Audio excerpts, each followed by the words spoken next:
Assalamualaikum warahmatullahi wabarakatuh. Selamat pagi, selamat siang, selamat sore, selamat malam Bapak dan Ibu Guru di seluruh Indonesia. Salam sejahtera dan salam sehat bagi kita semua. Perkenalkan, nama saya Muhammad Salah SPD.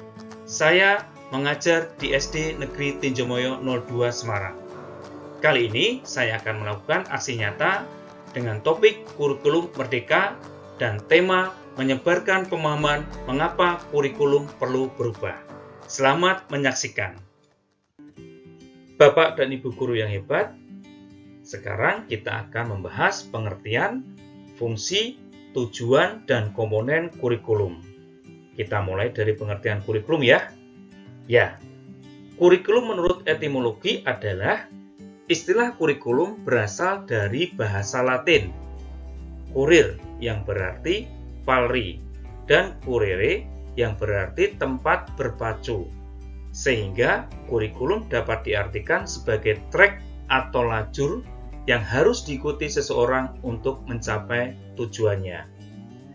Sedangkan menurut Undang-Undang Nomor 20 Tahun 2003, kurikulum adalah seperangkat rencana dan pengaturan mengenai tujuan, isi, dan bahan pelajaran serta cara yang digunakan sebagai pedoman penyelenggaraan kegiatan pembelajaran untuk mencapai tujuan pendidikan tertentu. Sedangkan pengertian kurikulum menurut Sudijarto adalah kurikulum merupakan serangkaian pengalaman dan kegiatan belajar yang direncanakan untuk diatasi oleh siswa dalam rangka mencapai tujuan pembelajaran yang telah ditetapkan oleh suatu lembaga pendidikan yang berwenang.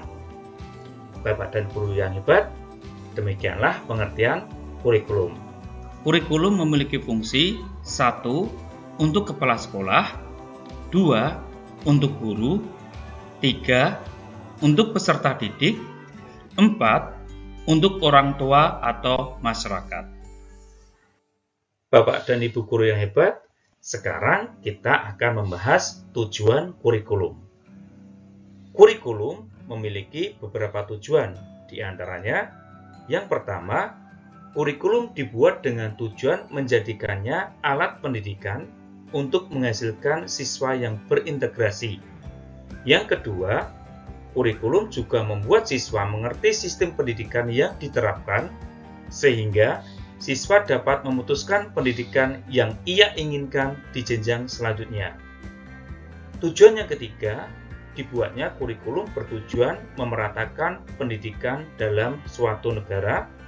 Dan tujuan yang keempat atau yang terakhir, membimbing serta mendidik siswa agar menjadi pribadi yang cerdas, berpengetahuan tinggi, kreatif, inovatif, bertanggung jawab, dan siap masuk dalam kehidupan bermasyarakat. Bapak dan Ibu guru yang hebat, itulah tujuan dari kurikulum. Bapak dan Ibu guru yang hebat, sekarang kita beralih ke komponen kurikulum. Kurikulum memiliki 4 komponen yang saling berintegrasi. Yang pertama, tujuan. Kedua, materi. Ketiga, interaksi belajar mengajar di sekolah, dan yang keempat, penilaian. Keempat komponen dari kurikulum ini saling berintegrasi sehingga tidak dapat dipisahkan satu sama lainnya. Sekarang kita akan berlanjut ke materi selanjutnya, yaitu mengapa kurikulum perlu berubah. Mungkin Bapak dan Ibu guru yang hebat ada yang tahu mengapa kurikulum perlu berubah? Ya, mungkin ada beberapa yang sudah tahu ya. Ya, perubahan kurikulum itu berdasarkan isu kekinian yang menuntut perubahan kurikulum tersebut. Yang pertama, perubahan iklim global. Yang kedua, teknologi digital. Yang ketiga, industri multinasional. Dan yang keempat, transformasi budaya. Sekarang kita akan berlanjut ke alasan mengapa kurikulum perlu berubah. Kurikulum perlu dirubah karena 1. Guna mengikuti perkembangan zaman. Yang kedua, menyesuaikan dengan karakteristik sekolah dan kebutuhan peserta didik. Dan yang ketiga, menyiapkan generasi yang mampu memandang ke depan atau visioner.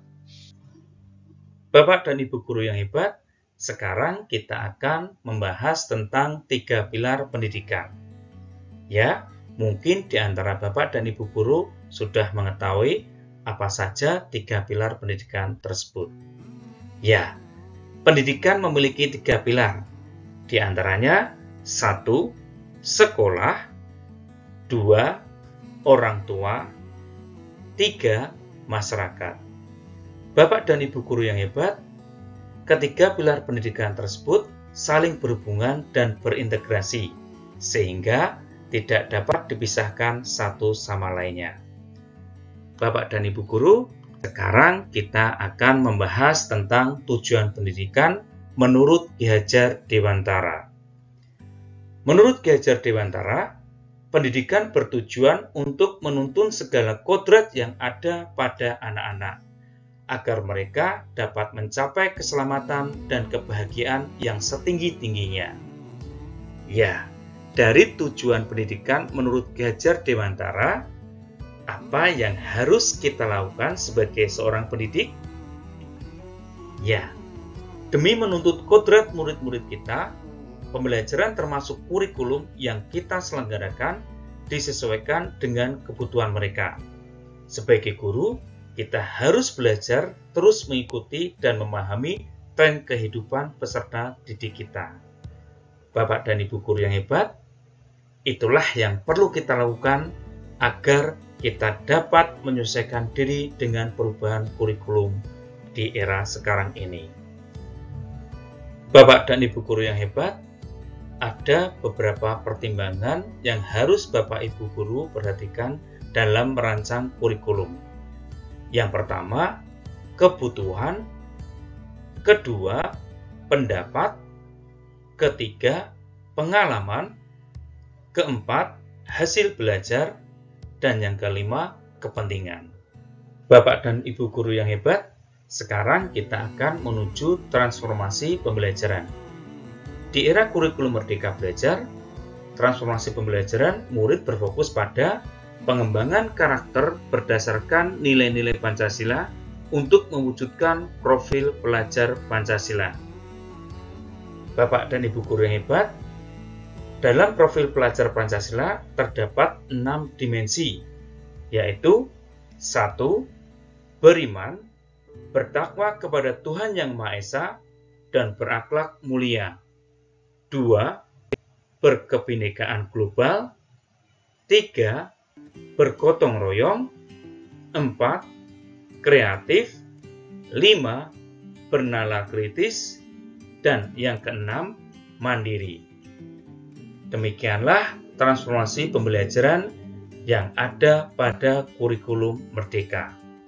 Bapak dan Ibu guru yang hebat, kurikulum bersifat dinamis dan terus dikembangkan atau diadaptasi sesuai dengan konteks dan karakteristik peserta didik sesuai dengan kebutuhan mereka. Maka, untuk itu kita sebagai seorang guru dan pendidik harus siap dengan adanya perubahan kurikulum. Demikianlah video aksi nyata dari saya.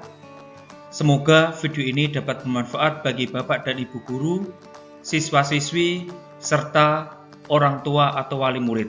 Terima kasih atas perhatiannya. Wassalamualaikum warahmatullahi wabarakatuh.